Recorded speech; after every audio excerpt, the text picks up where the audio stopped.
menjelaskan mengenai siapakah pemilik dari Bank BI yang ada di Indonesia saat ini yang diberikan hak monopoli untuk mencetak uang. Bagaimanakah prosesnya dan bagaimana cara kerjanya, mari kita simak. Bahwa bank di seluruh dunia saat ini adalah milik swasta yang diberikan hak monopoli untuk mencetak uang. Apakah Bank Indonesia termasuk swasta juga atau tidak? Kebanyakan orang-orang saat ini atau manusia-manusia saat ini tidak mengetahui bahwa uang kertas yang mereka gunakan sehari-hari untuk bertransaksi bukanlah terbitan dari pemerintah setempat. Bank-bank sentral, sejumlah bank-bank swasta telah menerbitkan nota bank yang berlaku sebagai alat tukar di negara yang bersangkutan. Dimulai dari Inggris yang melahirkan Bank of England. Di sini hak untuk menerbitkan uang kertas diberikan kepada satu pihak saja. Pada dasarnya, kebanyakan bank-bank sentral itu melabeli dirinya dengan nama yang nasionalisme agar terasa seperti bank-bank tersebut adalah milik negara seutuhnya dan tidak menimbulkan kecurigaan kepada masyarakat. Bank sentral adalah milik keluarga-keluarga, dan di mana kebanyakan bank sentral dimiliki oleh keluarga yang berkonglomerat Yahudi. Salah satu contohnya ialah Bank of England bukanlah milik negara Inggris tetapi milik keluarga Rothschild. Deutsche Bank yang bukan milik rakyat Jerman akan tetapi dikuasai oleh keluarga Siemens dan Ludwig Hamburger. Shanghai dan Hong Kong Bank bukan milik warga Hong Kong tetapi berada di kontrol Ernest Cassel. Sama halnya dengan National Bank of Morocco dan National Bank of Egypt yang didirikan dan dikuasai oleh Cassel yang sama. Selanjutnya Imperial Ottoman Bank yang bukan milik rakyat Turki melainkan dikendalikan oleh Prieuré bersaudara asal Prancis, demikian dan lain sebagainya. Jadi bank-bank nasional yang saya sebutkan tadi sebenarnya adalah sindikat keuangan internasional yang dimana modal antar bangsa dan secara real tidak ada dalam bentuk aset yang nyata, kecuali dalam bentuk angka-angka nominal di atas kertas atau byte yang berkedip-kedip di atas permukaan layar komputer. Sebenarnya hutang-hutang yang diberikan bank sentral kepada pemerintahan suatu negara ini tidak pernah diminta oleh rakyat negara tersebut, tetapi dengan sengaja dibuat oleh sistem pemerintahan yang berasaskan sistem demokratis dengan mengatasnamakan hutang negara. Celakanya, bankir ini adalah orang-orang yang tidak dipilih oleh masyarakat, tidak memiliki loyalitas kebangsaan dan juga tidak akuntabel, tetapi mampu mengendalikan kebijakan mendasar suatu negara. Setiap kali mereka menciptakan kredit atau hutang, setiap kali itu pula tercipta uang dari byte-byte komputer belaka. Jadi apakah sistem perekonomian ini halal menurut agama Islam? Apakah bank itu sendiri halal? Muwafiq mengatakan seluruh bank yang ada di dunia ini tidak ada yang halal. Memang ada yang namanya bank Islam, tetapi itu hanyalah mereknya saja. Dan transaksi seluruh bank di dunia itu pakai yang namanya uang kertas. Seluruh sistem keuangan perbankan alat gantinya namanya obligasi. Obligasi itu kertas beli kertas.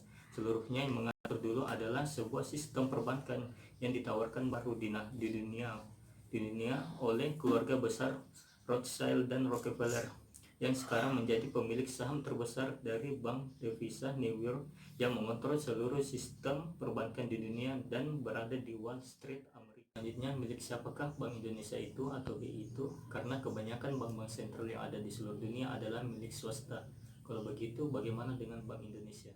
Seperti yang kita ketahui, BI memiliki hak untuk memonopoli pencetakan uang rupiah yang kita gunakan untuk bertransaksi sehari-hari. Agar kita dapat mengetahui asal-muasal bank sentral yang ada di Indonesia saat ini, marilah kita membahas sejarah bank sentral di Indonesia terlebih dahulu. Merdeka, para pendiri republik ini mendirikan BNI sebagai bank sentral dan menciptakan uang pertamanya, yaitu ORI atau Uang Republik Indonesia. Akan tetapi kolonial Belanda belum mengakui kemerdekaan Indonesia, apalagi memberikan kedaulatan kepada negara Indonesia. Belanda terus-menerus menggerakkan tenaga militernya untuk mendesak negara Indonesia karena mereka belum menyetujui kemerdekaan Indonesia, dan sampai pada akhirnya Belanda mengajukan beberapa syarat untuk dipenuhi, dan pada akhirnya tahun 1949 terjadi perundingan yang dinamakan Konferensi Meja Bundar atau KMB. Melalui konferensi Meja Bundar tersebut disepakati beberapa kondisi pokok. Yang pertama ialah penghentian Bank Negara Indonesia atau BNI 1946 sebagai Bank Sentral RI yang digantikan oleh Dijavas Bank, sebuah perusahaan swasta milik beberapa pedagang Yahudi Belanda yang kemudian berganti nama menjadi Bank Indonesia atau BI. Yang kedua, dengan lahirnya Bank Sentral baru itu, pencetakan uang Republik Indonesia atau ORI sebagai salah satu wujud pendekatan Republik Indonesia secara otomatis dihentikan dan digantikan uang rupiah Bank Indonesia setelah tahun 1952. Terus syarat yang ketiga ialah bersamaan dengan itu Bank Pemerintahan Kolonial Hindia Belanda sebesar 4 miliar US dollar kepada para banker elit diserahkan kepada Indonesia dan menjadi dosa bawaan negara Republik Indonesia baru ini. Kondisi tersebut terus berlanjut sampai di pertengahan 1965 ketika Bung Karno menyadari cangkar dan cengkeraman neokolonialisme yang terus berlanjut di Indonesia. Pada bulan Agustus 1965, Bung Karno memutuskan untuk menolak kedatangan IMF dan Bank Dunia yang menjadi lintah di Indonesia. Bahkan Bung Karno sampai menyatakan kemerdekaan dari PBB. Akan tetapi perjuangan Bung Karno dalam penyelamatan negara Indonesia itu harus dia bayar dengan enyah dari publik ini, dan itu terjadi pada tahun 1967 dan digantikan oleh Jenderal Soeharto sebagai Presiden RI kedua. Saat pemberhentian atau enyahnya Soekarno, neokolonialisme tidak saja kembali tetapi malah menjadi semakin kuat di Indonesia. Tindakan pertama yang dilakukan oleh Jenderal Soeharto pada tahun 1967 adalah memanggil kembali IMF dan Bank Dunia dan kemudian menundukkan diri sebagai anggota PBB. Perlu kita ketahui bahwa PBB itu sangat erat kaitannya dengan keluarga Rockefeller, pebisnis minyak bumi berdarah Yahudi yang merupakan dalang dibalik masuknya sejumlah perusahaan-perusahaan besar di Indonesia, termasuk Freeport, yang termasuk diantaranya ialah Freeport. Seperti yang tertulis di dalam buku John Pilger, seorang jurnalis asal Australia yang berjudul Tell Me No Lies, pada bulan November 1967 digelarlah konferensi yang berlangsung selama 3 hari yang dinamakan Konferensi Jenewa. Konferensi tersebut dipimpin langsung oleh John D. Rockefeller, dan pada saat itu semua perusahaan besar mengirimkan perwakilannya seperti perusahaan minyak besar, bank, Cash Manhattan, dan lain sebagainya. Perusahaan raksasa yang mayoritasnya dimiliki oleh orang-orang berdarah Yahudi ini menanti-nanti pembagian sumber daya alam dari Indonesia yang dianggap oleh si Richard Nixon sebagai hadiah terbesar dari Indonesia. Dan hasil dari konferensi itu, ekonomi Indonesia yang pro-AS yang diutus oleh Soeharto telah menyetujui pengambil alihan perusahaan dari negara mereka sektor per sektor. Dan di samping semua itu, berkuasanya Orde Baru Indonesia menjadikan proses neokolonialisme di Indonesia secara terus-menerus berkepanjangan, dan semua itu melalui pemberian paket bantuan pembangunan yang dimana untuk dapat membangun bangsa-bangsa yang memiliki predikat terbelakang, miskin dan bodoh itu yang terdefinisi sebagai dunia ketiga, disediakanlah paket bantuan oleh IMF dan World Bank yang mengakibatkan hutang di Indonesia semakin meningkat.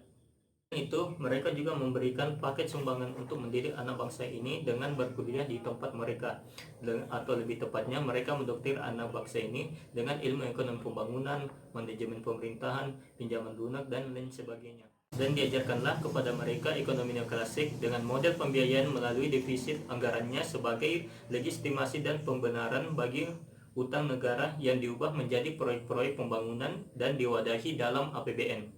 Semuanya dilabeli dengan nama yang indah seperti kebijakan dan perencanaan publik. Maka utang luar negeri Indonesia yang hanya 6,3 miliar US dollar di akhir masa Soekarno yang diantaranya adalah hutang warisan Hindia Belanda sebesar 4 miliar US dollar ketika masa Orde Baru berakhir pada Desember 1997 membengkak hampir 1000%, yaitu sekitar 54 miliar US dollar. Setelah lebih dari 10 tahun sesudah Presiden Soeharto lengser atau jatuh, utang luar negeri kita pun semakin tak terkendali, yakni mencapai 150 miliar US dollar. Kita tahu jatuhnya Jenderal Soeharto adalah diakibatkan krisis moneter yang disebabkan oleh kelakuan para bankir-bankir elit dan spekulan valuta asing. Akan tetapi, rumus klasik dalam menyelesaikan masalah krisis moneter ini tidak akan pernah berubah. Mau tidak mau, harus ada bailout, yang artinya pemerintah atas nama rakyat harus melunasi utang tersebut. Ironisnya, langkah yang harus diambil adalah dengan cara mengambil hutang baru dari para bankir elit tersebut. Sehingga pada akhirnya republik yang dikatakan merdeka dari para penjajah ini sepenuhnya dikendalikan oleh para bankir elit. Jadi pada intinya kita kayak masih belum merdeka begitu. Kayak negara Indonesia sampai saat ini masih terus dijajah oleh para bankir-bankir elit tersebut dengan utang-utang yang semakin meningkat. Bank sentral kita hari ini atau di Indonesia saat ini sepenuhnya hanyalah menuruti semua keinginan oleh para bankir global. Dan dua diantaranya yang terkait dengan bank sentral dan kebijakan uang adalah: pertama, mulai dari tahun 1999, Bank Indonesia yang semula adalah di Javas Bank itu telah lama sekali dilepaskan dari Republik Indonesia. Artinya gubernur BI bukan lagi bagian dari kabinet RI, maka ia tidak lagi harus akuntabel kepada rakyat Indonesia. Yang kedua, mulai dari tahun 2011 melalui Undang-Undang Mata Uang, Bank Indonesia dilegalisir sebagai pemegang hak monopoli menerbitkan uang kertas di Indonesia. Dan bersamaan dengan itu, dilakukan kriminalisasi atas pemakaian mata uang lain sebagai alat tukar di Republik Indonesia, namun tentu saja dengan mengecualikan mata uang para elit dunia, yaitu dolar. Zaman saat ini kebanyakan orang tidak mengetahui apa-apa saja yang sedang terjadi di negara kita saat ini. Kebanyakan masyarakat cuek mengenai hal ini. Semua yang sebenarnya yang harus kita ketahui malah tidak kita ketahui. Dan pada saat ini kita seharusnya dapat memperjuangkan apa yang menjadi hak bagi kita saat ini. Jangan hanya duduk diam. Sebagai umat muslim kita harus bersatu untuk menegakkan apa yang telah diajarkan oleh Rasulullah SAW dengan mempersatukan umat muslim agar menggunakan dinar dan dirham, seperti yang dikatakan oleh salah satu tokoh ulama, yaitu kalau di Eropa bisa bersatu dengan euro, kita menyebutnya dengan euro, maka kita pun lebih bisa dipersatukan karena memang pada zaman Nabi kita menggunakan dinar. Sekian dari saya. Wassalamualaikum warahmatullahi wabarakatuh.